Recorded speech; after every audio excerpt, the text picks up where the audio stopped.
All right, let's dive into a Supreme Court case that sounds kind of technical, but trust me, it's a huge deal. It's all about who gets to challenge the government in court. This is the story of Lujan versus Defenders of Wildlife. So let's start with a really basic question. Who gets to sue the government? I mean, if you see a government agency doing something you think is illegal, can you just march down to the courthouse and file a lawsuit? You think so, right? But as we're about to find out, it's way more complicated than that. You see, before a judge will even listen to your argument, you have to prove you even have the right to be there. Think of it like this. You need a very specific key to unlock the courthouse door. And if you don't have that key, your case gets tossed out before it even gets started.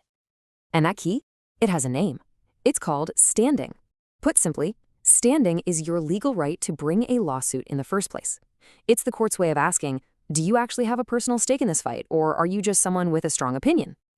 Okay, so what does this key actually look like? How do you get one? Well, the Supreme Court has a very specific three-part test, and it's this test that sits at the absolute heart of the Lujan case.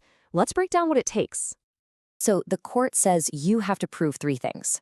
First, you need an injury in fact. That means a real, tangible harm, not just that you're upset about something. Second, you have to show causation. You've got to draw a straight line from what the government did to your personal injury.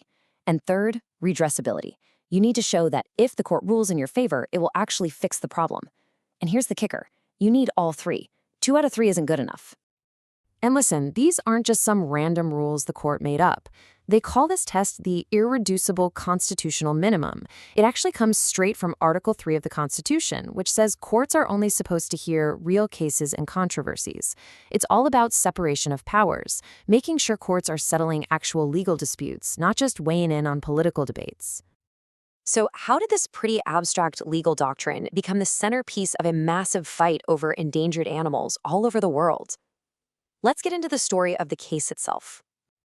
Here's the backstory. It all kicks off with the Endangered Species Act. At first, there was a rule that said any U.S. agency funding a project anywhere on the planet had to make sure it wouldn't hurt an endangered species. But then, in 1986, the Reagan administration changed the rule. They said, nope, that only applies to projects inside the U.S. or out on the open ocean. An environmental group, Defenders of Wildlife, saw this and immediately filed a lawsuit, saying the new rule was flat out illegal. But remember, that key to the courthouse door? To even get their foot in, they had to prove injury in fact. Now, how could a rule change made in Washington, D.C. cause a direct, personal injury to their members? This was their first, and as it turns out, their biggest challenge. So here's the argument they made. They had members who were wildlife experts, and these members had actually traveled to places like Egypt and Sri Lanka to study endangered animals living near U.S.-funded projects. They claimed that since the U.S. was no longer required to check for harm, animals like the Nile crocodile and the Asian elephant were in more danger. This, they argued, directly harmed their ability to see and study those animals on future trips. And the claim got incredibly specific. One member literally submitted a statement saying she intended to go back to Sri Lanka in the future and hoped to see the animals. The injury she was claiming was that the government's action made her hope less likely to come true. But the Supreme Court, they weren't buying it.